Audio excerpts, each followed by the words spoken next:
Had kind of a goofy name, monopolistic competition, yes. Monopolistic competition, and it had what three characteristics? Large, what? Large number of firms, free entry and exit, and heterogeneous good or a differentiated product. So I thought I'd start by showing you a figure right out of the textbook here that has some recent data on some firms. And up at the top, we've got audio and video equipment. And the number of firms in that industry is 478. So now what names come to mind when I say audio and video equipment? Bose, Sony, Beats, Harman Kardon, RCA. All the ones that you normally think of are right up there. So the four largest firms, the four largest, which Sony's probably one of them, but we don't have the numbers on exactly, but Sony's probably one of them. The four largest firms make up 40% of all the audio and video equipment sales. So there's four firms that make up 40%. The next four largest firms, so 8 firms total, make up about 60% of the market. And then the next 12 firms, we were up to 72%. And then there's a whole bunch of little guys nipping at their heels, right?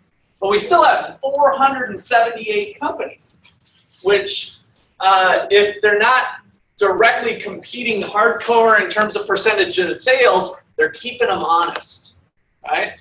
If Sony starts to jack up their prices too high, there's some little guy over here that says, I'm just as good as Sony, trust me. They have to go through a bunch of marketing and efforts to try to prove that up. But they can maybe keep Sony honest in terms of Sony can't jack their prices too much. Maybe they've had this perception of quality of their products, and so consumers are willing to pay a little bit of a premium for Sony, but maybe not a huge premium, right? They can't like ask some really obnoxious prices because there's still a lot of firms out there, even in a market like that one. Seafood, 100 companies. Men's and boys clothing, 296. Book printing, 558. China and pottery, 658. Frozen food, 315 companies. Jewelry, 767. Sporting and athletic goods, 1,800 companies. Now the top four, again, who comes to mind when we think about sporting goods, sporting and athletic goods? Nike, Adidas, Under Armour. You know, we start to run through 4 of them. That's probably somewhere in here. They're still only making up under 30% of the market. The big names that we're used to, that we know, there's still 1,804 other companies in that market. Right? There's still a lot of companies. You probably would have never dreamt that. I didn't even know it was that high, right? But we start getting into different types of athletic goods, and I suppose there's a lot that covers a lot of territory. There's a lot of goods that would fall under that category. So fishing rods, for instance, as far as I know, Nike doesn't make a fishing pole, right? But there's probably a company in here that does. So there's a lot, but there's a lot of companies in there competing with each other. And then down to signs, where we've got 3,567 companies producing signs of different sorts. And the top 4 companies make up 8% of the entire market. So we got lots of different situations. Most goods, like I said last time, most goods on the shelves at Walmart probably fall into this monopolistic competition setup. These are most of the retail type of goods. This is the most common form of competition that we have in the world, for that matter, but especially the United States. Okay, any questions there? All right. So we're going to see some interesting things with the cost. We'll do some cost curves here in a second, but since I got the screen up, they've got an interesting little case here on Nike. I think it's Nike. The shoe, anyway. Maybe it's a general shoe company. Yeah, I think it's a. I think they're talking generically about shoes.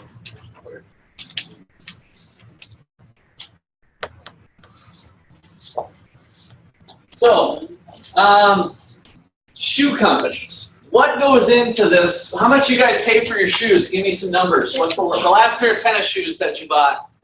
60, 80, 120, 110. Not hard to get into running shoes that I usually end up spending around 100. So check out the breakdown of the cost of doing business. What's the biggest thing? Selling costs, $50.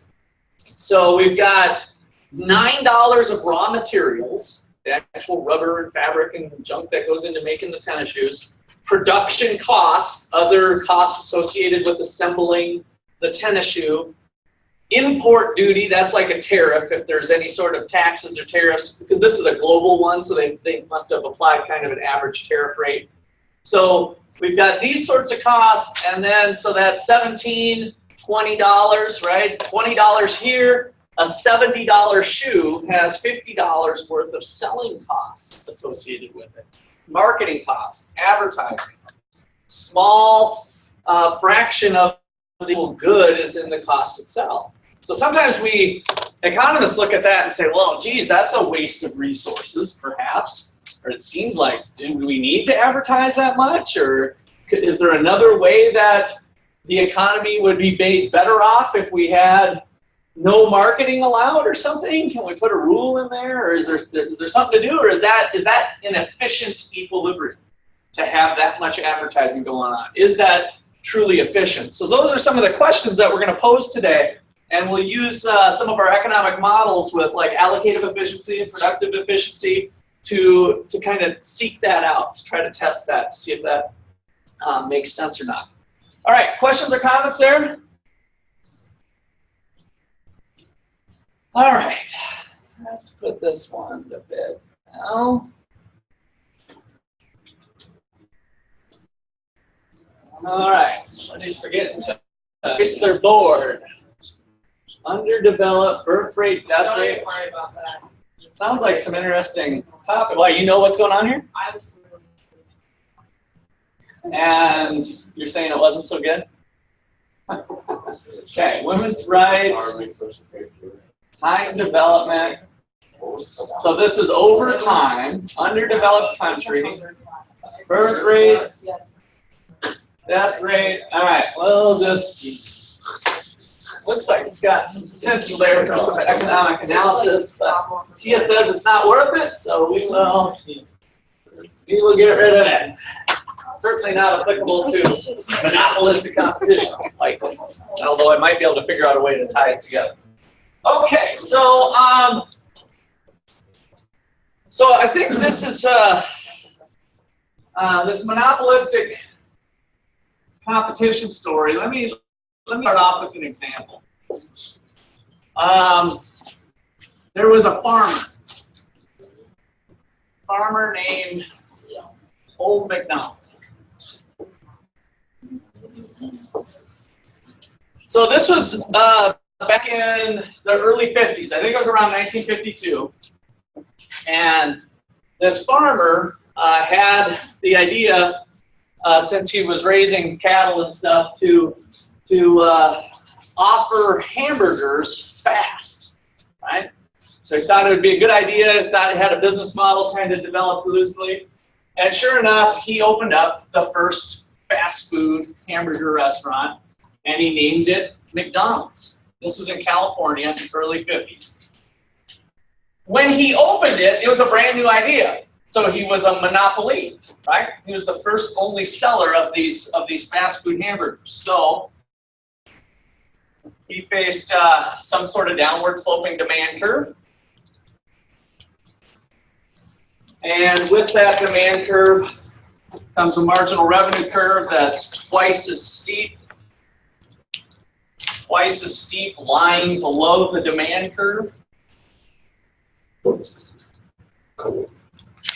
And the farmer with the new business is not immune to the law of diminishing marginal product, leading to the law of increasing costs or the upward sloping marginal cost curve. Old MacDonald maximizes profits by producing the quantity of hamburgers where the revenue generated by the last hamburger is just equal to the cost of the last hamburger.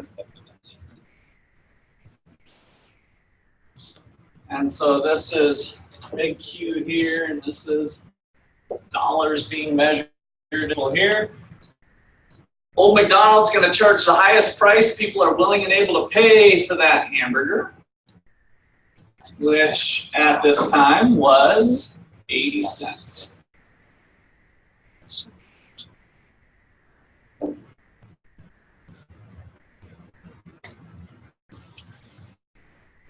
All right, so in order to calculate profits for Old MacDonald, he needs to have an average total cost curve that's kind of bowl-shaped, cutting through the marginal cost curve. So just like the chapter we left, the average total cost of making this many hamburgers, you go up to the average total cost curve, hang a left, and we learned the average cost of making these hamburgers was just 55 cents, 60 cents.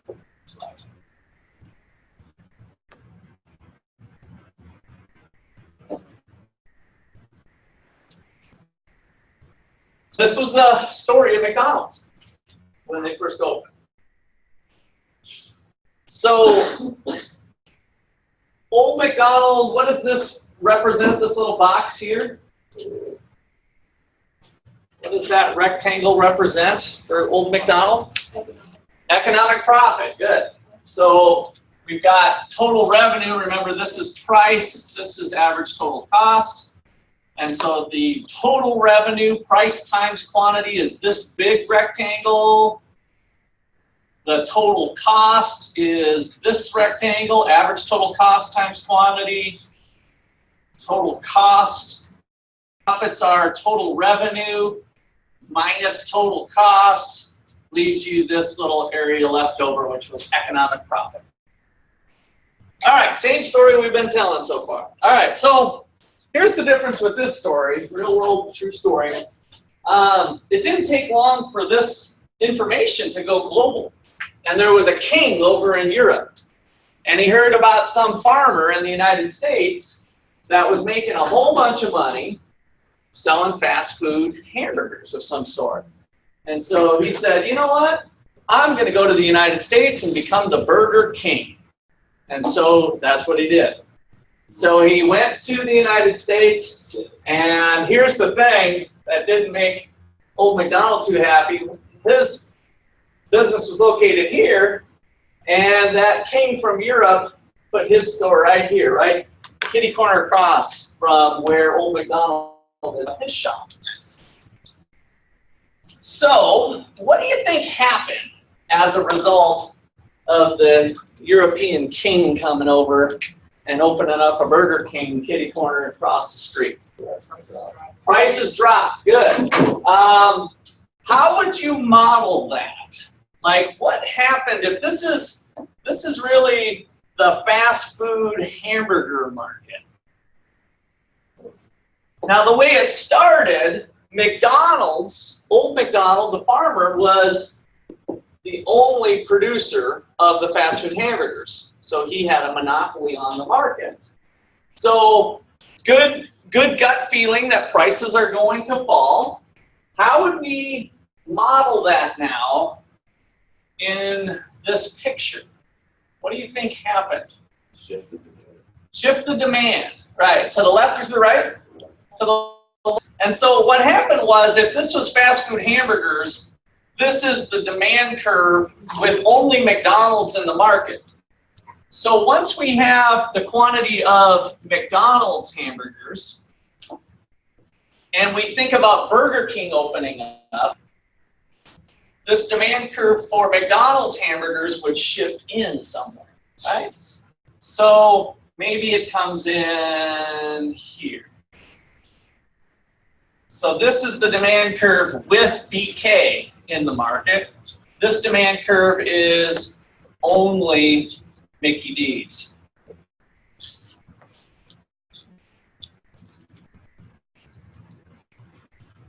Well, there was a race car driver in the late 50s named John Hardy who heard about some farmer making hamburgers and then also some king from Europe, not even an American citizen, coming over and making some hamburgers. And so he said, I'm going to open up a shop too, and being the humble guy he was, he opened up the Hardee's right here. So what do you think happened now to the demand curve for McDonald's hamburgers? They shift in again, right? Okay, now, so that's the idea that's going on here. Now, if we're a little bit more specific, what else would happen, do you think, in terms of the elasticity of demand as these other companies start to enter the market? So if this was the demand with just McDonald's in here, as we start to get more and more choices, would it become, let's see, flatter means more or less elastic? More elastic or steeper, less elastic? As there's more and more choices, what do you think would happen to the demand for McDonald's hamburgers? Flatter or steeper? Flatter. Why? It's one of our things from chapter 5. As the price changes, the demand would more drastically change. Yeah, it would more drastically change. So you're describing that it would become more elastic with kind of the way the definition works, right? So there would be more of a change. So why is it changing by more when there's more companies in the market? Kind of looking for a buzzword here. More options, more substitutes. That's a buzzword I was looking for, but options works pretty well too. So we have more substitutes. So as we get more and more substitutes, the demand curve starts to flatten out. And so it's possible, we usually didn't show shifts this way. Exceptionally, you know, maybe this thing with Hardee's in the market flattened out and reduced. So the demand with BK and Hardee's started to flatten out. And so now we can see the price coming down, getting lower and lower. So now these guys are scrapping, and maybe this is at 65-cent hamburgers. The price is 65 cents. Here it came down to 70 cents. So we see them competing on price. When is the entry going to stop? When does their stop being entering coming in? Economic profits 0, right? So when economic profits are 0, there's no incentive any longer because you're just, each firm is earning a normal profit. All right. So that's the real world story of how McDonald's evolved. Everybody buy that? Have that? No? Anybody do any research on McDonald's or any old projects that they had? I might have embellished a little bit on some of that story, so don't take it as gospel. So, all right. So that's the concept, though. So the key point with my hopefully motivating story. So the key point, as entry occurs in monopolistic competition, as entry occurs in monopolistic competition, the demand curve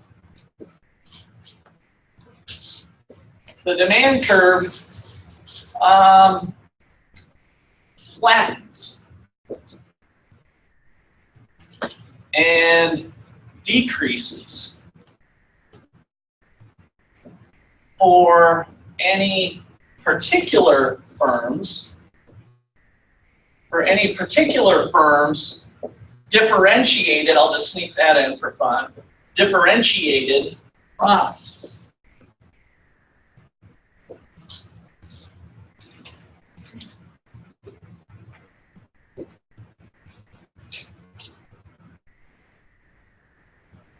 As entry occurs in monopolistic competition, the demand curve flattens and decreases. Key point number 2, entry continues until economic profit is 0. Free entry and exit, the light's on, profit being made, the signal's out there, enter me, enter me, enter. And that's going to continue until the existing firms are earning a normal profit.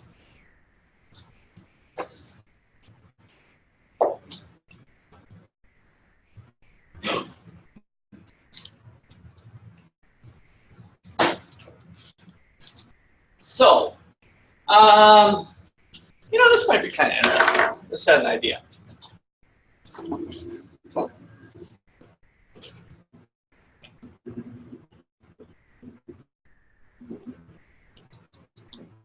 Nike 2015 profit.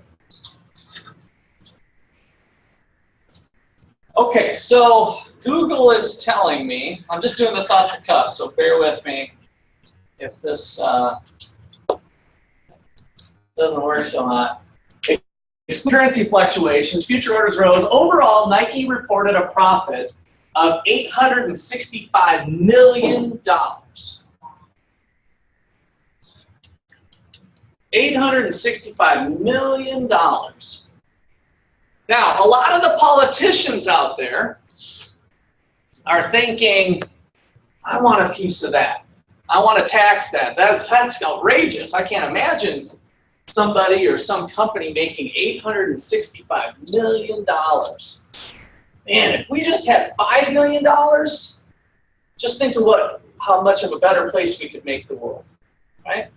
Now, what does your economic logic here tell us, now knowing the type of environment that Nike operates in? What can you tell me about this $865 million profit?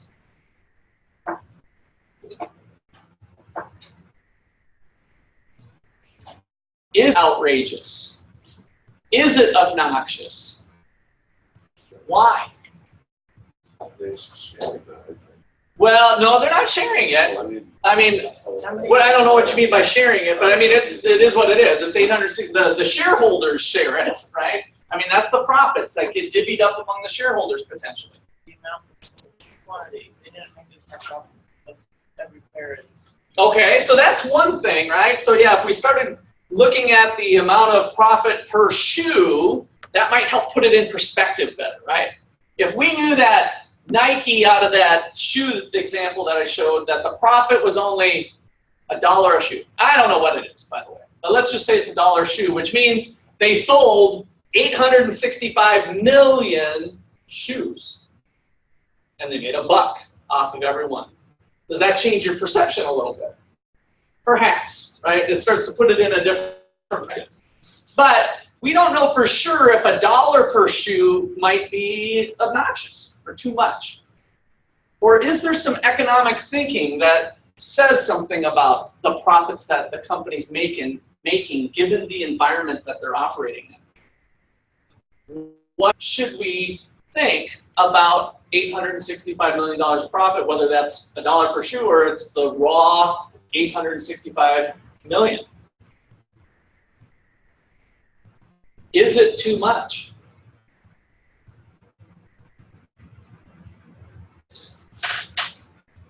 Jake, I see you shaking your head. Why? What would you think it's not too much? Were you just shaking your neck around a little stiff from the workout yesterday? Okay. That it's too low or too high? It's just extremely high. Seems high? What's everyone else making? Now that starts to get into kind of, let's just say that we found out, give me some sort of off-brand athletic. It doesn't have to be totally off, but I'm not looking for Adidas, but something else. Skechers, maybe. I don't know. They're doing tennis shoes. Let's say Skechers made $1 million. Is that not fair that Nike's making 865 and some other company like Skechers or something's only making $1 million? How do we know this number is fair? Or is it fair? Or is it too much? People are buying them. They're in high demand. You're not hitting the right things that I'm looking for, though. How can you sit back when you hear a number like that we can't really wrap our arms around very well, right, as normal human beings for the most part, right? $805 million. How can we sit back and think, yeah, you know what, that's probably fair? They earned it by doing the work. That's kind of taking a different angle, though. That's almost like a kind of a personal angle that, hey, we have rights to do our own thing in the United States, individual freedoms, and so that's a different way of looking at it, but not the way I'm looking. I want to know, is there a problem in the athletic apparel department because there's $865 million worth of profit being made by Nike? Aiden? I think that like I would have like shoe business, I guess, like you look at it in the big picture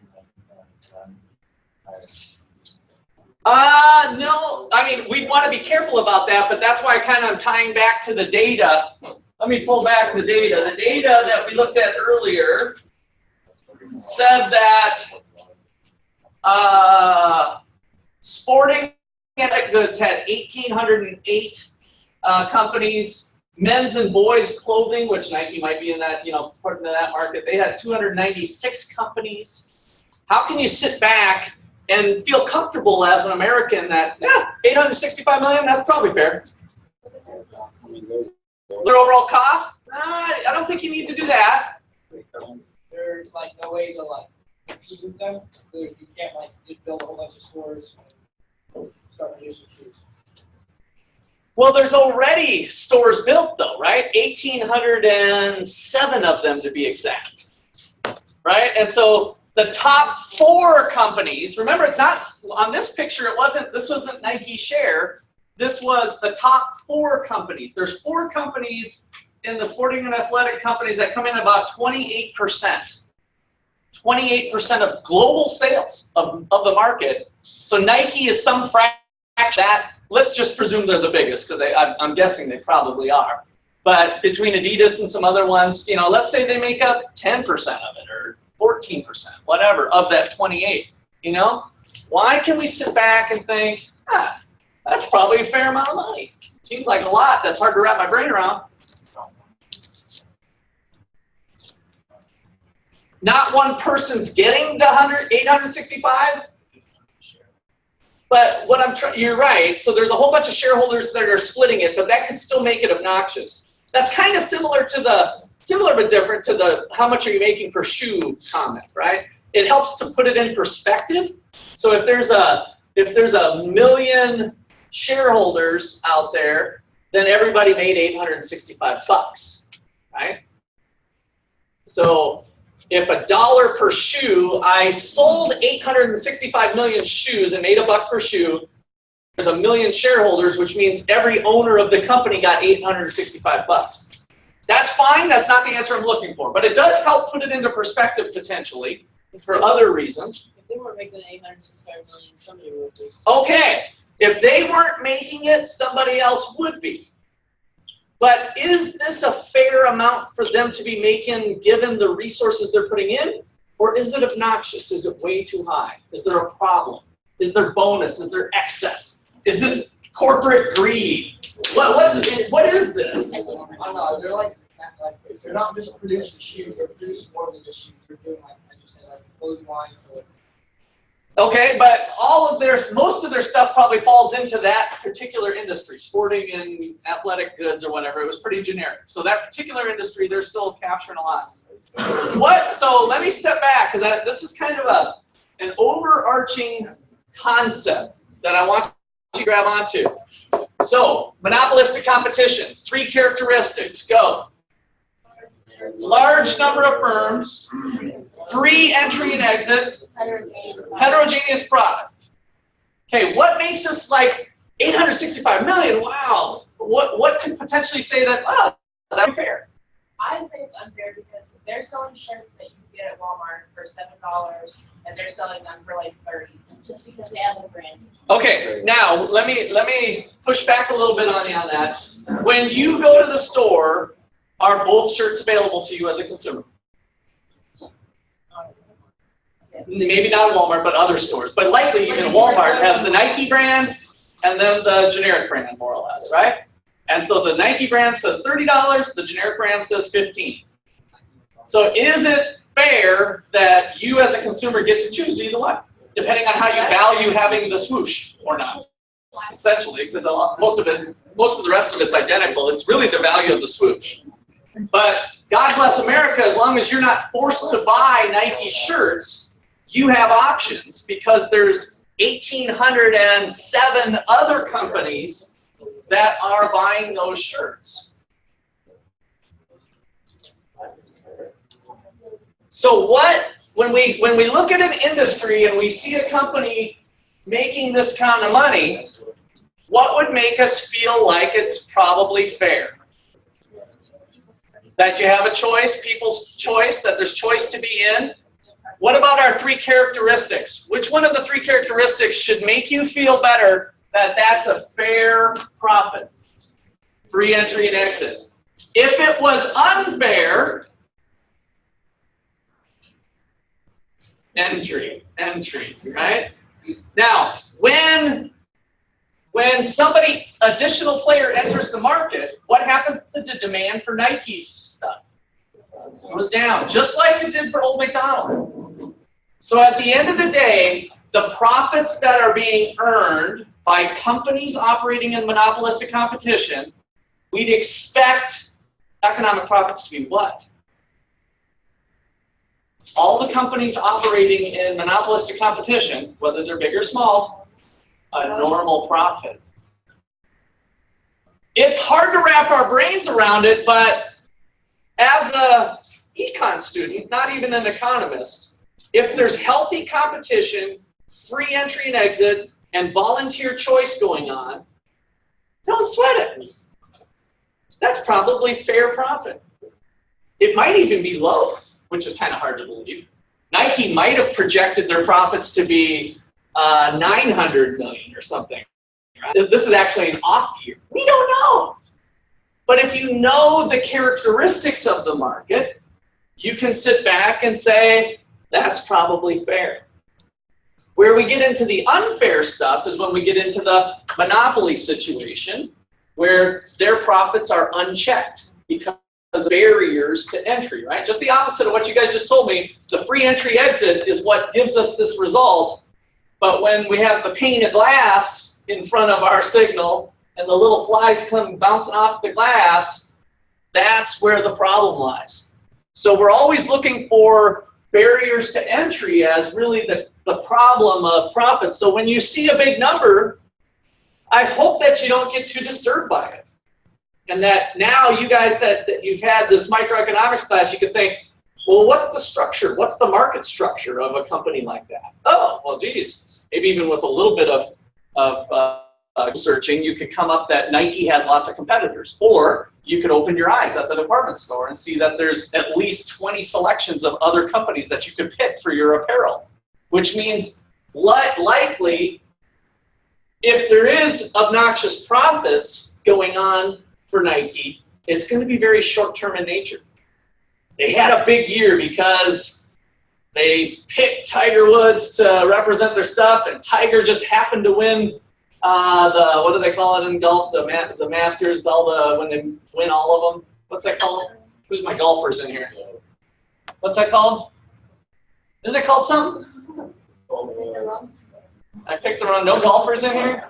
Or nobody that's going to admit? Maybe I might even be wrong. There might not even be something. Don't they get like a green jacket? Well, okay, so the Triple Crown with horse racing, right? You got those 3 races. If one horse wins all 3, that's the Triple Crown. I think that, and then tennis, if you win on the clay, the Grand Slam, thank you, that's tennis. Isn't there something for golf? Or is it just getting the green jacket?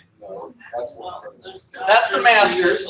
Yeah. Yeah, that's called something, I think. Masters, US Open, French Open. That's called something too. That might be a Grand Slam title too, maybe. Anyway, we don't have to get too, but I'm not even sure why the heck we started talking about that. But you know, I was thinking if Nike might have got lucky like they came up with something new and they were the hot trend this year. But if they were the hot trend this year, there's going to be other copycats that are going to come up with good substitutes for that product, and those profits are going to disappear fairly quickly in a market system with free entry and exit, and the ability for other firms to differentiate their products. This is all good news when we see big numbers like this.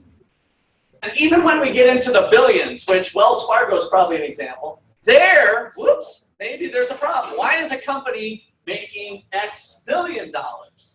Oh, let's look a little closer at the banking industry. What's been the trend of banks? Well, they used to have 12,000 banks back in the 80s. Now they have 6,000 banks. Huh. It's also the most regulated business out there. Huh. Wonder if government's possibly involved with creating a barrier to entry or causing there to be profits higher than what we'd expect in a competitive market. So those are the types of things we want to kind of drill in as we work through the 4 market structures. Next week is oligopoly. That'll be the 4th one that we're looking at. So any questions or comments? All right, so our prediction would be that Nike is earning a fair profit. Let me write that down so you guys have this.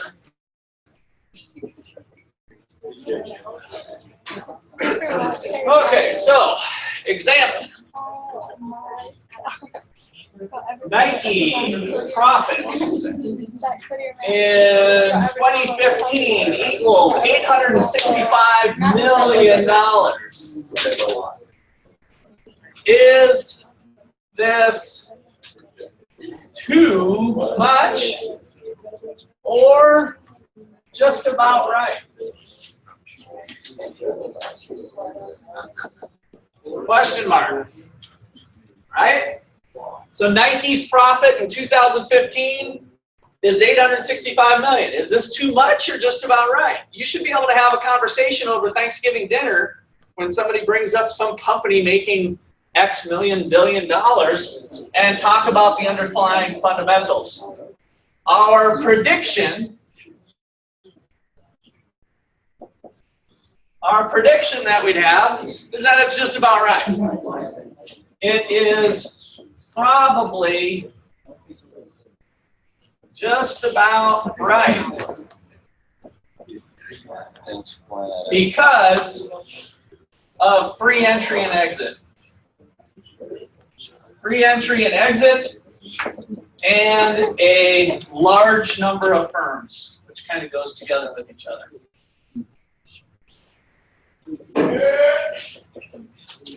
Competition squeezes out excess. Competition drives us to an efficient result. So competition gets rid of excess profit.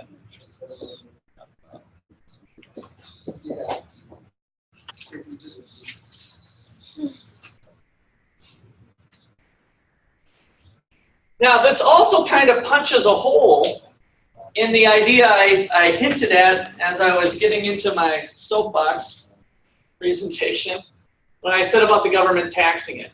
Oh, imagine if we just had 5 million of that 865 million. We should tax that. Maybe a special Nike tax, or maybe the whole industry. Is there gravy to skim the top? Is there gravy to skim the top? No. They are earning a profit, but it's a normal profit. It's a profit that you'd expect in this type of market, given the conditions. So it kills me. You guys might hear this. Some of the politicians like the 1 cent tax. There was a kind of a famous thing about 6 years ago that, especially in the financial services industry, that it was proposed that if we just had a 1 cent tax per transaction on every financial trade or something like that, then we would raise, they did the math and it came out to be X billion dollars. But what it totally ignored was that if you tax something, there'll be less of it, right? The quantity effect. and so it'll start to go away. And so those sorts of ideas are not that easy. There's no easy money out there. I'm sorry to say for Hillary, taxing the rich and just shifting over the poor is a lot easier said than done. I'm not saying it's not possible, but I'm saying it'll likely not work out as easily if she doesn't come out with some sort of specifics and projections that quite a few different economists support of how that's not going to cause some other things to unravel. Then you ought to be really leery of any politician, Hillary or Trump. Trump's got some tax raises here and there, by the way, too. But in general, he's more on the cutting side, which, by the way, I'm not agreeable necessarily on the cutting side either. I don't think that's always the right answer. But when they say, we're going to provide free education for college students, which you guys should like, oh, yeah, that's a great idea, right? I mean, in general, it sounds good.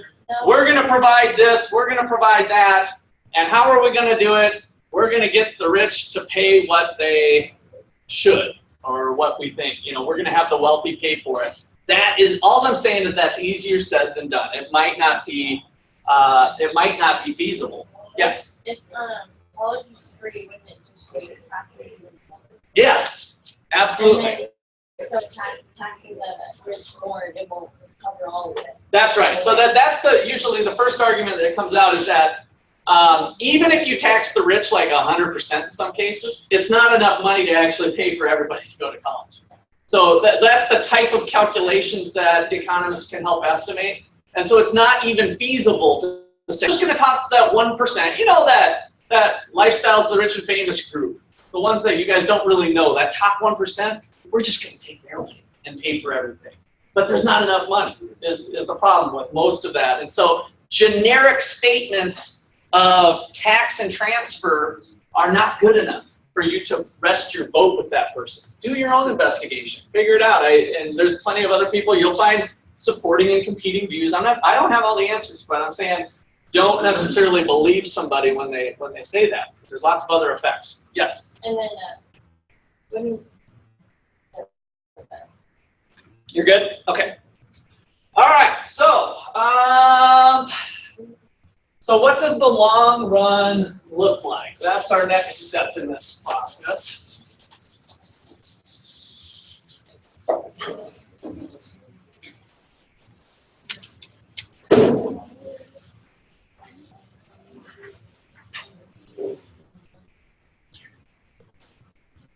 All right. Long run equilibrium in monopolistic competition. By the way, I did like your guys' comments, Ashley and was it Savannah?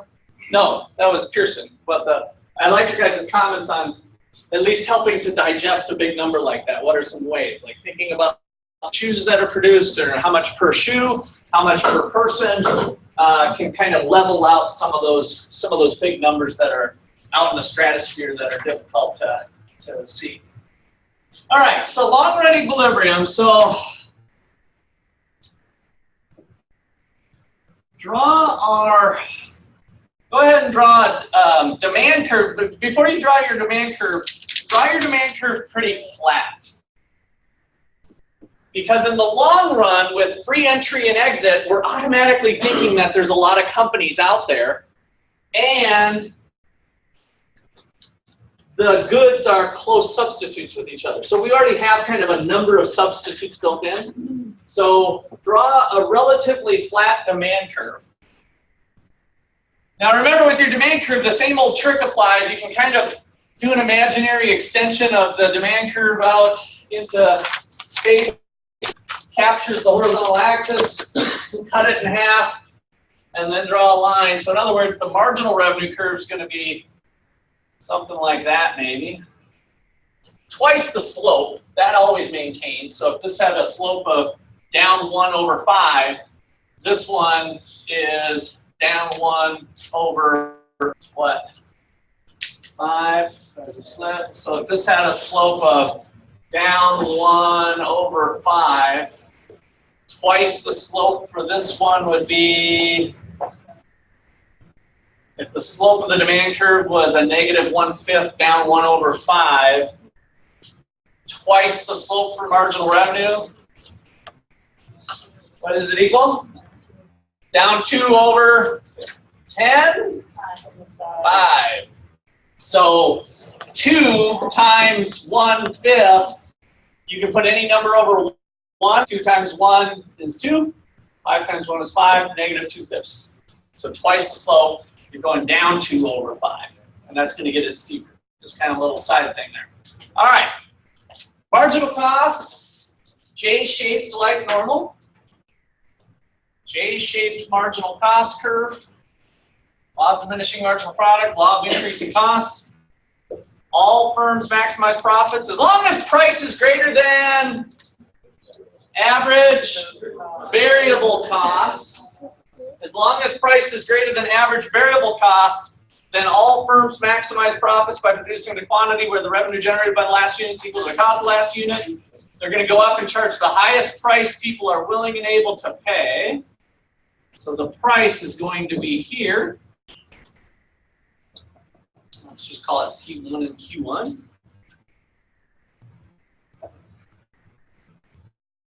Now, the last piece of the puzzle is the average total cost curve. Since this is a long-run equilibrium, what would you predict economic profits are going to be? 0. All right, so we need the average total cost curve to be coming right there. Now, watch me draw this. This one is a little tricky. So now you're going to come down with your bowl shape. It's easier if you kind of make this flat, but you're going to just kiss that point, but you're still going down because we know that the average total cost curve has to intersect the marginal cost curve at the minimum point and then bring it up. So this is just kissing that point. It's just tangent to the demand curve at that point.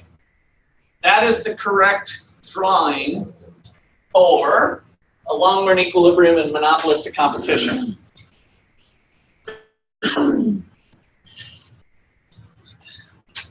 If it didn't kiss it, then there'd actually be, it's just not right, but there would actually be a point where there's still profits in there, potentially at a different quantity. So it just doesn't work that way.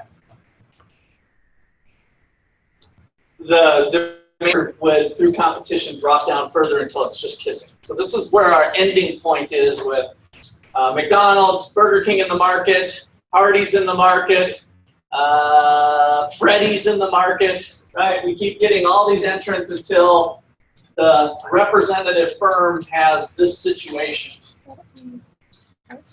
All right, so 0 economic profit. Now, so predictions. We've kind of beat this one over the head. These are long run predictions. Number 1, economic profit equals 0. Due to free entry and exit. Free entry, exit. All right, that one we've covered.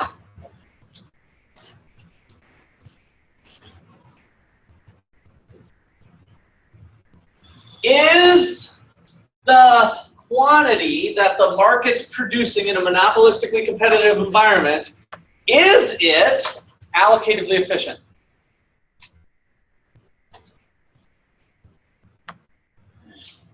Is this quantity that Nike is producing here, is that quantity allocatively efficient?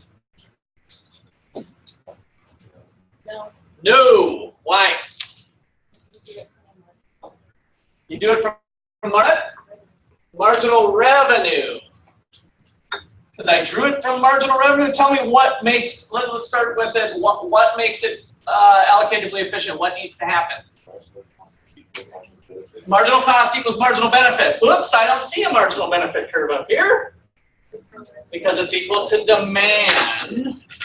So it's usually hidden from you, but this is the marginal benefit curve. So where marginal benefit intersects marginal cost is right here.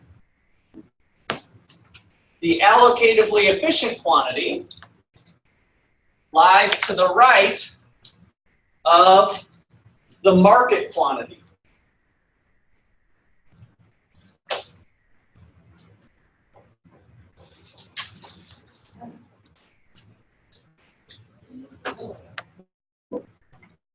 So quiet, looking down. Are you sleeping? I did. All right. Well, that's fair enough. As long as you're not Googling, that'll I can live with a sleeper. So what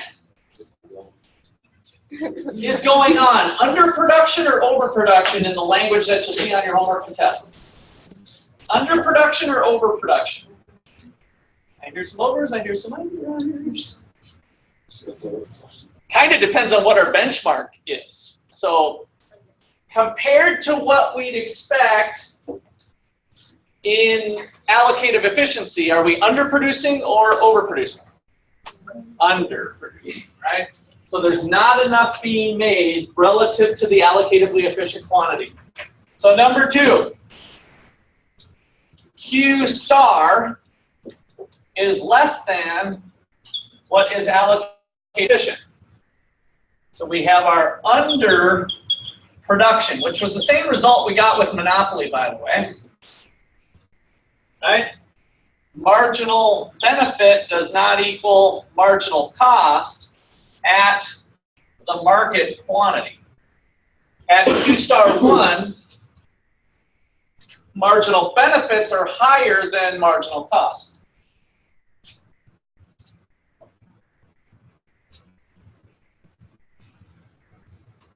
Do we have productive efficiency? Productive or production efficiency. Productive or production. Tyler, give me a number between 13 and 19. 17. 1, 2, 3, 4, 5, 6, 7, 8, 9, 10, 11, 12, 13, 14, 15, 16, 17. Kendra, you are a lucky contestant today. So productive efficiency. You got your notes?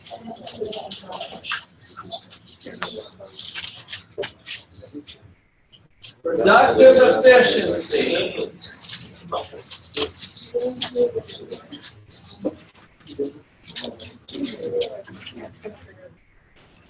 One of the ways we did it early on was when it was on the edge of the production possibilities frontier. That was productively efficient. But then I changed it on you when we got to this analysis. There's another way to look at production or productive efficiency.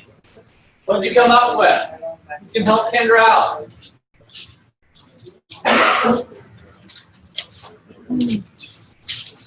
What'd you get? No, I'm looking for production efficiency. So allocated quantity happens where marginal benefit equals marginal cost. So I know that the market quantity is less. In other words, we don't have allocated efficiency. But now I'm trying to define productive efficiency or production efficiency. No, it's not when, so Kylie asks, is it when price is greater than average variable cost? That's our condition for not shutting down. Look on your monopoly graph. Long run predictions in monopoly. Find that in your notes. Long run predict. This is what you need to know. Lance.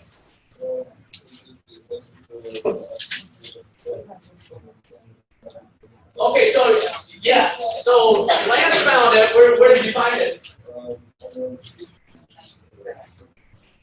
Long run predictions and perfect competition. Good resourcing. So we've done this each time. Perfect competition and monopoly.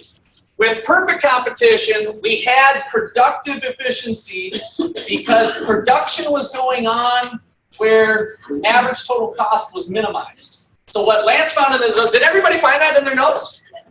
Either under long-run predictions for monopoly or long-run predictions for competition. I've identified that each time, the same thing I'm doing right here, looking at long-run predictions in monopolistic competition,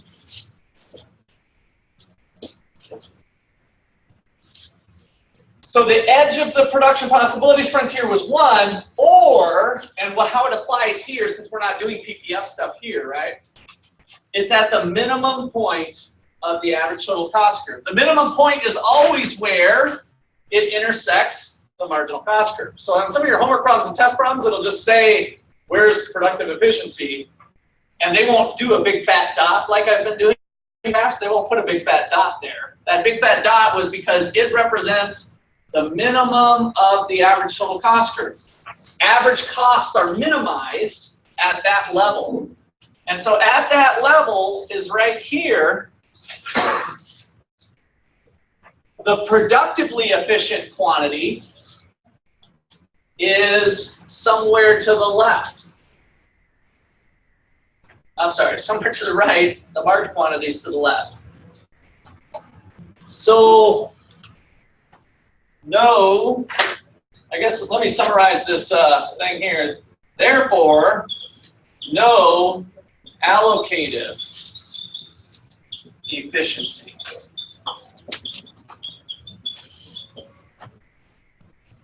Number 2, or number 3 rather. The market quantity, Q star 1, that are free marketing out, in a market structure of monopolistic competition like Nike, there's production that is less than what we would have where costs are minimized. Costs are minimized at this quantity. And therefore, again, we have underproduction. Underproduction.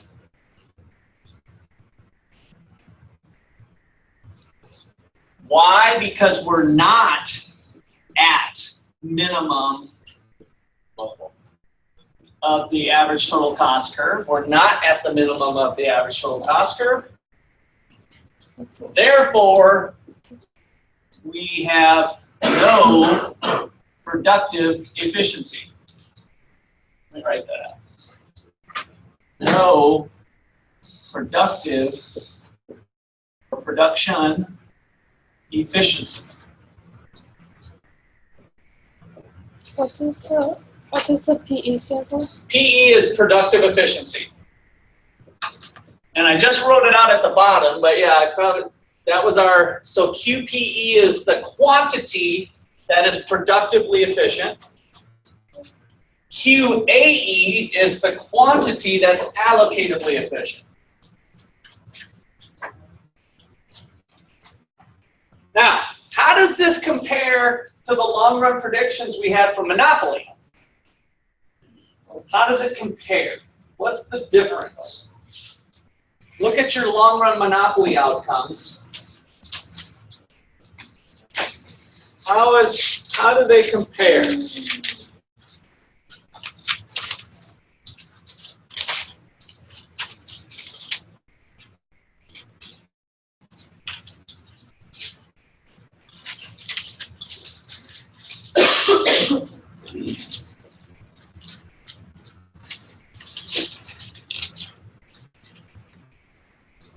Did we get allocative efficiency with monopoly?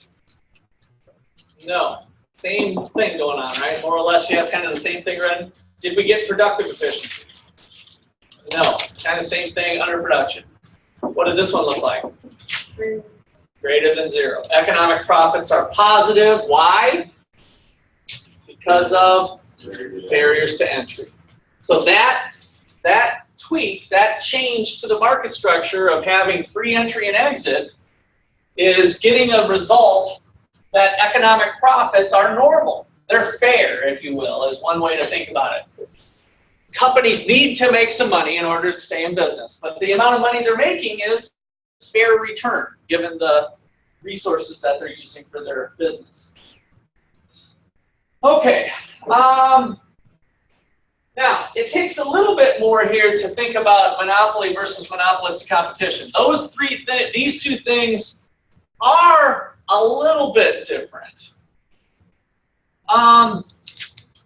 As more firms enter the market, what happened to the demand curve? This is in your notes like from 10 to 15 minutes ago. It flattens. Now, watch golf club magic. Everybody keep your eye on what's going on as I start to flatten this. What's happening? What's happening with my cues down there? What's happening as this thing starts to flatten, and it might even do this, but conceptually, if this was flatter,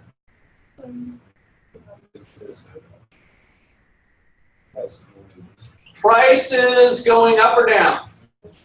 Decreasing, right? Because we're on a little, this is hard, we're getting almost microscopic here.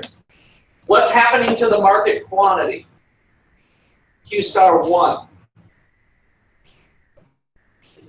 It would act, so I'm not, remember this moves with this. These are anchored together. So if this gets flatter, what happens to marginal revenue?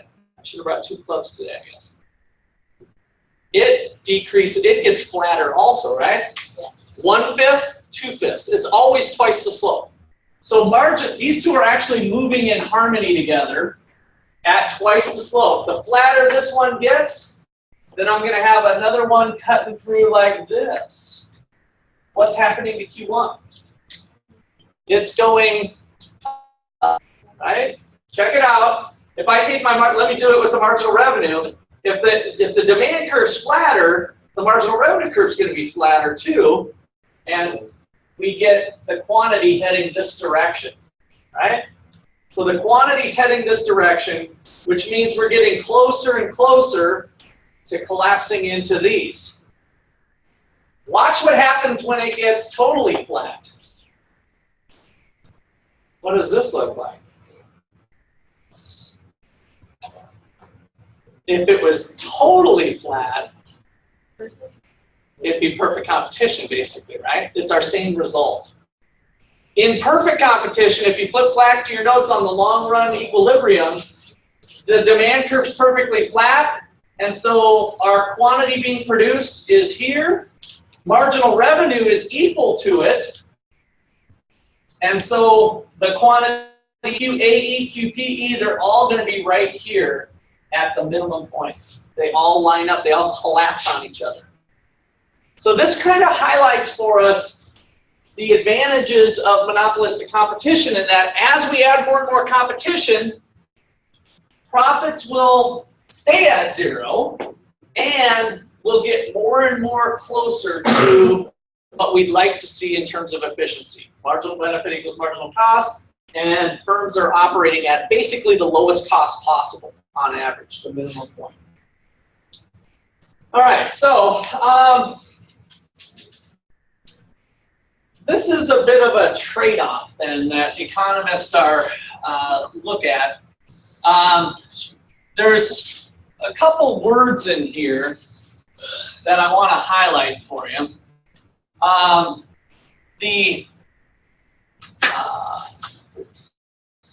The amount of capacity that they have, how much quantity they're doing versus a quantity that would minimize cost is called excess capacity. Excess capacity. So I'm going all the way over to the QPE. We call this excess capacity. In other words, it's possible for the firm to increase their quantity and decrease their average cost. It's like economies of scale in a sense, but it's actually short run. It's not economies of scale, by the way, because it's short run in nature. That company currently has excess capacity. They could produce more and their cost per unit would go down. They have excess capacity. All right, and then the other thing is, remember we're operating at Q1 here. The marginal cost of the last unit is right here. The difference between marginal cost and price is called the company's markup. Markup. So I'll write these out for you, but on your graph you can kind of put those Your textbook has some pretty pictures of this, by the way, too.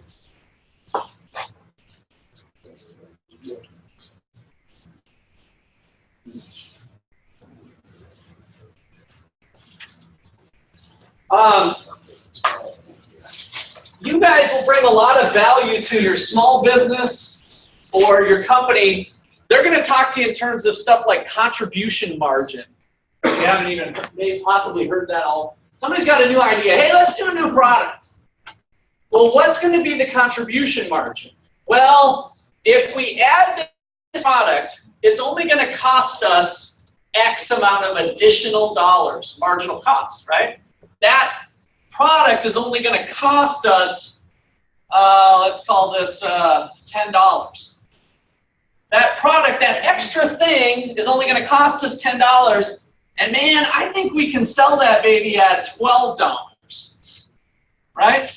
So that extra move of the new idea that we're thinking about doing at our company is going to contribute $2 towards overhead, profits, other fixed costs, right?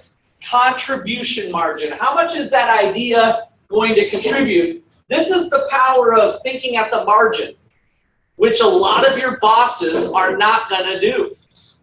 They're going to think on averages. You need to make your case to your boss. Say, listen, I've done the math. I've got X amount of dollars of materials. I know it takes X amount of labor to make this, and so it's going to cost us $10. And then he's going to say, what about the rent? And you're going to say, listen, idiot, you don't factor the rent. What, did you not even go to school? Well, that's right, you didn't go to school. You're a millionaire running this business. That's why you hired me to make those decisions, right? So I'm not trying to knock that person, whoever that boss is. That might be very cool that they did that. But this is what you're bringing to the table, is to think at the margin. No, no, no, no, no. As long as I can find a new idea that brings new dollars to the business, I'm at least contributing something, right? I'm covering my variable costs, right? Because the marginal cost is the change in variable cost, and you're at least covering that. So you're helping to maximize profits. If you can think of an idea where you can sell it something greater than the marginal benefits, greater than the marginal costs, then the boss is going to say, great idea. Let's move you up to management. What'd you say? You wanted a $10,000 price range or price increase or wage increase? Done, but I'm going to make it 15 if that's okay with you. Because you're bringing some good stuff to me, right? I never thought that way about stuff before. A lot of those entrepreneurs out there, some of them are high school graduates. They don't necessarily know that. Now, they usually have great business instincts. So once you explain that, they'll maybe get it. Some of them, again, have born with a silver spoon in their mouth. And mom and dad were millionaires, and they helped them start a business, and they don't know what the heck they're doing. Then they really need your help, because they lack business instincts to even do it, right? This is the type of stuff that you can enter the labor market with and add some value to your company that you go to work for. Okay, questions there at all? So long-run equilibrium, that's our situation in monopolistic competition. Woo! I told you we were going to have fun today. You guys have fun? I'm having fun. All right. So cool. Time to talk about our last market structure. Chapter 15. Oligopoly. This is not on the test material for this Sunday, so we're starting our new module. Oligopoly. Spectrum of competition. Perfect competition. At one end of the spectrum. Identical products, free entry and exit. What else? Identical products, free entry and exit. Identical products, free entry and exit. True? Homogeneous product, identical products, free entry and exit. Lots of firms, good. Drop of water in the bucket, right? Lots of firms. Every firm's just, their quantity is very low relative to the market. Other end of the spectrum, one seller, no competition. Homogeneous product by definition. Barriers to entry. Monopolistic competition. Despite its name, it's a little closer to perfect competition. Mostly because it's got large number of sellers, free entry and exit, differentiated product, heterogeneous product, differentiated product. So that's the chapter we just wrapped up seconds ago. And now last one slides closer to the monopoly, called oligopoly, probably a new word that you've never heard before, or may never use in your real world life again. Kind of specific to economics or economic concepts. Even if you forget the name, I hope you remember the characteristics because it'll help you make better decisions in life when you go to work somewhere. So, oligopoly. Number one, the characteristics. We're going to have a few firms. Now, what would be a great question for your professor at this point? What's a few? And my answer is, I don't know, a number such that one firm's decision has an effect on the other firms that are in there. So few enough, they're not a drop of water in the bucket. Remember Farmer Tom, Dick, and Harry, it didn't matter if they did 1,000 acres or 2,000 acres. They were small relative to the whole market. So few enough firms so that one firm's action has a consequence on another firm, right? So there's this interdependence of firms. Few firms, what that means is few enough such that one firm's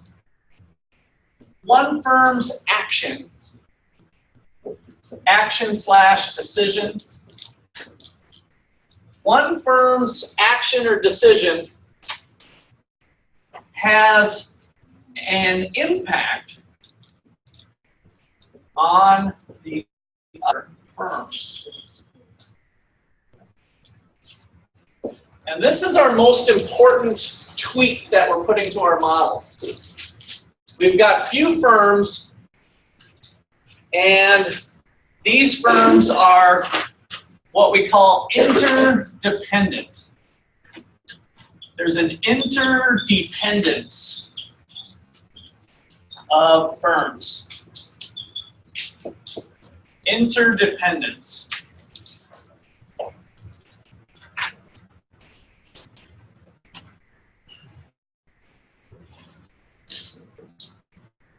Okay, questions or comments on that part so far? Number two, we've got a homogeneous or heterogeneous product. In other words, it doesn't really matter. They can be producing anything. So it's differentiated product or homogeneous product.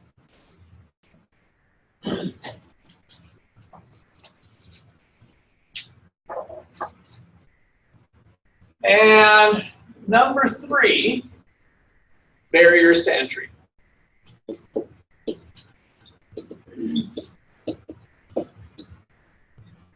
Barriers to entry. And then we've got our barriers to entry list that's the same as what we did for Monopoly. We've got possibly some government protection rolled in there. What was another thing, another type of barrier? So we had government possibly creating a barrier. What's that?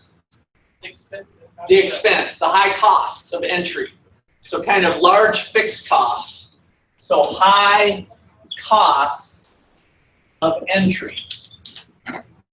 That can create a barrier to entry. High cost to entry.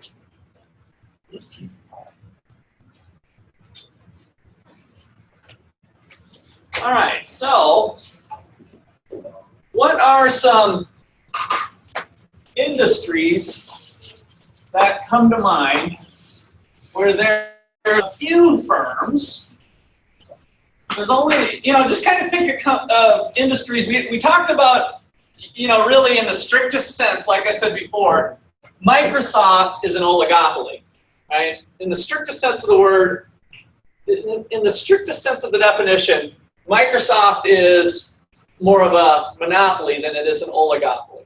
So with an oligopoly, there's a few firms that have more of a role with each other, whereas Microsoft had, what was it, 87% of it or something, or close to 100% of others, right? So we had a really big dominance in the market there.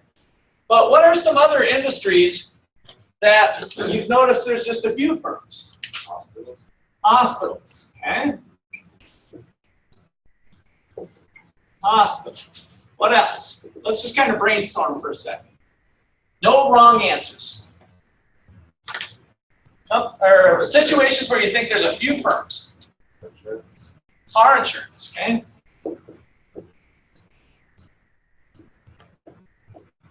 Somebody other than Ike. What's that? Places to rent cars. Okay, rental car business. That's probably a good one. Actually, it's funny that you mentioned that. I'm driving a 2016 Camaro right now. What? So if you want to see it after class, actually I'll go give you a ride in it if you want. It's kind of fun to pop it. And if I take action control, I can kind of burn rubber around. I haven't done it completely yet, but I will before I return it. Yeah, it's kind of a fun car, kind of comfortable. I've always been kind of a Chevy fan. So my Jaguar's in the shop, which doesn't surprise a lot of people when I tell them that. And so I took it to the big dealer on 35, Aristocrat Motors. And so some of those high-end places, they commonly give free loaner cars out. And that free loaner car happened to be a Camaro. And actually, it was funny. I was slightly disappointed, which is funny now in hindsight. When I pulled up to drop my car off, there was like 4 Range Rovers parked like right at the drop-off spot. Crap, they didn't give me a Range Rover? And then, no, of course not. They only gave me a Camaro. So I was disappointed. But as soon as I put my foot on the accelerator, my disappointment waned. And it worked out pretty good. So, okay, yeah, so rental car. And so anyway, Aristocrat, what I was surprised with is that they had, when I checked in my car, he said, okay, go over to see Alan over here to get you hooked up with the car. And I go over there, and it's an enterprise rental desk. So within the car dealership, instead of doing their own rental loaner cars, they chose to have Enterprise run their own business within to handle that. Must have been, that's a whole another ball of wax to get into the rental car business with insurance and everything else. And I'm sure they just found it was easier to just hire out Enterprise. And then if I go crash that Camaro, which can't pull that out, then Enterprise just deals with me, and it has nothing to do with Aristocrat Motors, right? Nothing to do with my bill. All right, so good. Rental car. What else? Other places where we got a few firms. Airlines, yeah. Airlines. What else did I hear somebody say? Let's get a couple others. How about, since you mentioned airlines, how about airplanes? Airplane makers. That's kind of a famous one. Do you guys know who they are? Boeing and Airbus. They pretty much run the show. Boeing and Airbus is kind of a classic one. Boeing and Airbus. All right. There's a real famous one globally. It's a homogeneous product, and you guys use it every day, especially when you go driving your car. Gas, but drill down, where does gas come from? Where does gas made from? Fossil fuels, like crude oil, right? So crude oil. So the crude oil market has just a few. Does anybody know the name of the organization that kind of controls the world supply of oil in theory, although there's some, doesn't always do it perfectly? World supply, Saudi Arabia, Kuwait, Venezuela. Begins with an O. It's an acronym. 4 letters. First letter O. Second letter. O. This is like Hangman or something. O. I. Nope, it's not oil.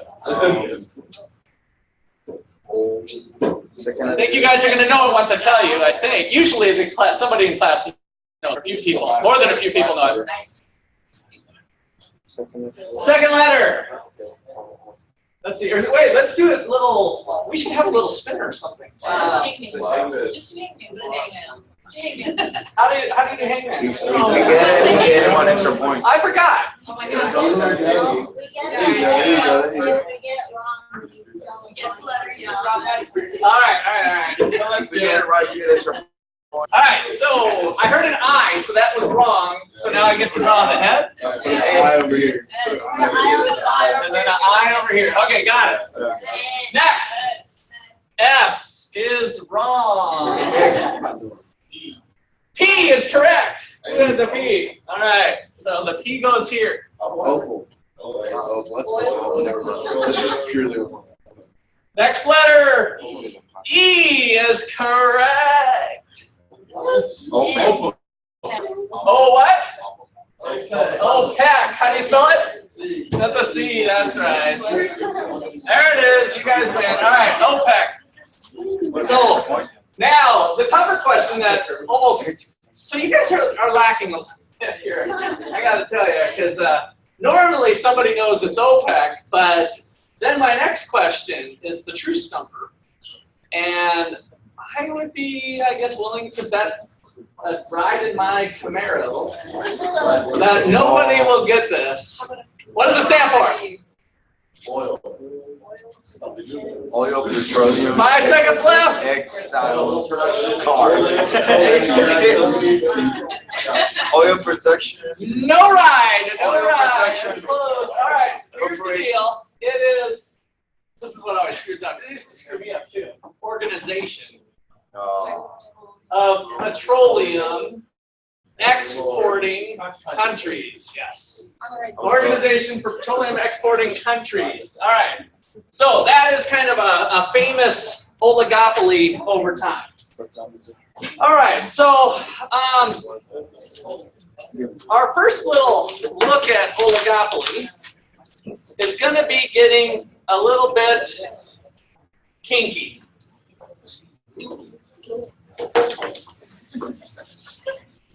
A little bit kinky for economists anyway.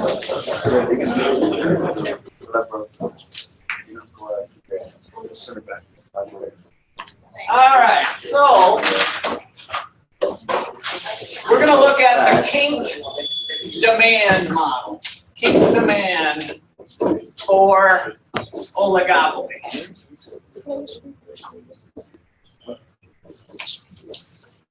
Okay, so here's first. So this is the assumption. The assumption of the interdependence. Assumption of interdependence. And it comes in with the pricing. So we're going to focus in on pricing behavior. If one firm, so number one, if one firm decreases price, if one firm decreases price,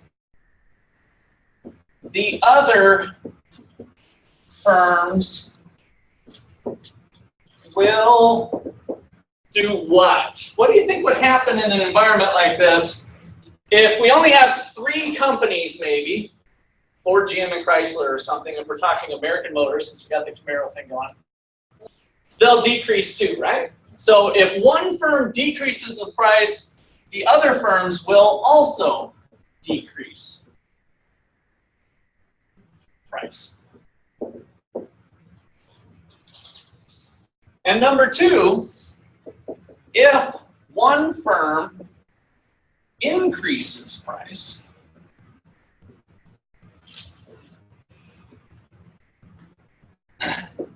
the other firms will do what? So now think about this. We've got, let's say, 3 firms, Ford, GM, and Chrysler, with 2-door sport cars. We got the Ford Mustang, the Chevy Camaro, and the Dodge Challenger. Is that the good one? The big one is the Challenger. That's a pretty sweet car. So we got these 3 muscle cars operating in the marketplace. If one firm increases price, what will the others likely do? Stay the same, right? Why? Because they'll get more customers. Yeah, they'll get more customers because they're kind of competing over, you know, whoever's in the muscle car, modern muscle car, if you will, modern muscle car market of the Challenger, Camaro, and Mustang. If one firm increases the price, the other firms will not change price. All right, so that's the stage we've set.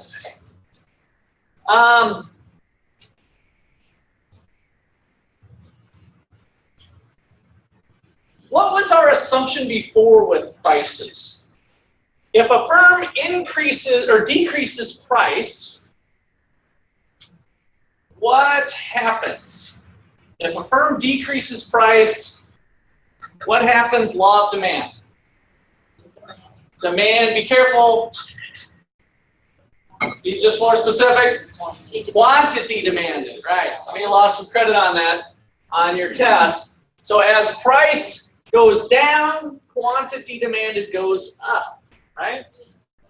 And then what's that last part we put on it? Ceteris paribus. Ceteris paribus like what?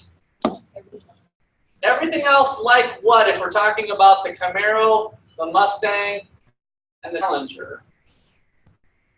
If Ford decreases their price, they'll sell more, ceteris paribus, which also meant that those companies would not change their price. Ceteris paribus froze that, right? So look at how we're changing this up now. We've got a firm decreasing their price, and then other firms doing it too. So we've already we're kind of changing a few things around here. All right, so let me draw this here. Am I cutting you guys off? Why don't you give me your name again? And why don't you go sleep over by Kendra? Not with Kendra, but near her maybe. Because I really want to draw this here. But I know you're gonna be cut off, but we got so many other chairs. Ike's got one behind him there next to Zach. All right. So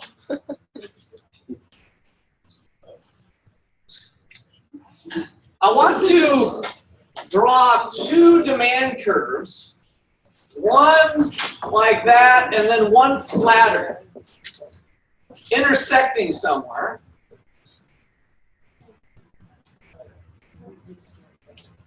And where the 2 intersect seems to be where all the action happens in economics. Let's just say that the price of the car, I haven't even looked up. What does that Camaro run? 2016 Camaro, anybody know? 25? Is that in the right range? So the Challenger, I'm guessing Mustang, they're all kind of in that 25. So let's call it $25,000. So 25K, $25,000. I'd say 30 actually. How much? I'd say 30. Closer to 30? All right, we'll get more specific here. You guys can keep 25 if you want, if you already wrote it down, but let's call it 30. All right. So, yeah, and I know it depends on whether you got, like mine, I tried to do Bluetooth, and I pressed the button, and said, oh, you got to be in park. Okay, I put it in park, pressed the button, and it still doesn't work. So obviously I've got the stripped down Camaro, I think, that doesn't have the awesome audio package, which would probably be a $1,000 add-on. And what's the marginal cost of Camaro having my piece of equipment be Bluetooth enabled? What do you think? What would be the marginal cost to Chevy of Bluetooth enabling my Camaro? If they're adding maybe it's a $500 add-on, but what do you figure it is? 500 bucks to make it Bluetooth enabled? My screen says Bluetooth. Like if I just press it, it's just dead. What do you think? Probably the flip of a frickin' switch, but they're charging 500 bucks for it. God bless America, all right? The whole price discrimination thing, that's how we sell more cars. We're able to sell more Camaros to different people. They sell more quantity of Camaros because somebody who can't afford that kind of price, they can afford the little bit cheaper model. And of course, maybe they don't even have a cell phone, I don't know. But price discrimination, okay. So, which one of these demand curves is the demand for the U.S. muscle car, modern muscle car, and which one's the demand for the Camaro? Is this one, let's call it, I guess D1 and D2. Is D1 the Camaro, or is D1 the demand for the U.S. muscle car? D1. The one is the U.S. muscle car? This is the Camaro? This is the Camaro. Okay. So let's see here. All right. So if we increase the price, if one of the companies increased the price, which one are they going to follow? So if this is the demand for the Camaro, and they increase the price to, let's say, $32,000, are they going to do this, or are they going to do this? If there's a change, which one's the demand for Camaro? Which one's the demand for U.S. auto? The one with the auto more inelastic. All right, so auto in general is more inelastic, right? Is the steeper one. So in other words, you're going to lose less sales if everybody raises their price. In other words, if this is for U.S. muscle cars, muscle cars, U.S. muscle, I should have did MM or something, modern muscle car. If they all raise their price, quantity of muscle cars is going to fall because they'll start buying other cars. They'll just kind of, some people will leave, some people won't because they want that car, right? However, if Camaro raises their price and the others don't, they're going to lose a whole bunch of business because they're going to go run over and buy a Challenger or buy a Mustang, right? So this is going to be the action if there's a price increase. Following what we said, if one company increases the price, the other firms won't. If one company decreases the price to 28, what are the other companies going to do? Decrease the price. And so all muscle car prices are going to drop. In general, people are going to be buying more muscle cars, right? So quantity is going to go up. But if Camaro was thinking they were going to sell this many more Camaros, they screwed up, right? They're not going to sell this many more Camaros because the other two competitors are also going to cut their price. And so their market share is not going to follow this curve. All right, so that is the situation with these two demand curves. And so in reality, if we look at this, if one company raises their price, they're going to follow their own curve. So this one's kind of irrelevant. And if one company decreases their price, they're all going to decrease their price. So this curve is irrelevant. And voila! A kinked demand curve. Right? That is the kinked demand curve. What is going on right here, because of their behavior, the demand curve has this bend, this kink right here at the market price. And you guys can, if you're doing it with your pencils or something, you can kind of scribble it out. All right, so dash, dash, dash, you can put this is not going to happen. This is not going to happen due to the assumptions. And so the kink demand curve, here's another way you guys can do it if you want, is that one. All right, so what is our prediction with this? Well, if we had a marginal revenue curve twice as steep lying below, where does this marginal revenue curve go? Well, dot, dot, dot, twice as steep lying below, dot, dot, dot. And then remember, it does go negative. We'll draw it negative today. So the marginal revenue curve is really funky. We got a kink demand curve, but the marginal revenue curve kind of has this big flat spot. It looks like that. And if that's the case, if the marginal cost curve is here, here, or here, marginal cost 1, marginal cost 2, marginal cost 3, marginal cost equals marginal revenue is all going to happen here. And we're going to see a $30,000 price tag. So none of the existing firms have incentive to change, and even if costs change, prices tend to be sticky. So one of our outcomes, our conclusion that we get from this is sticky prices.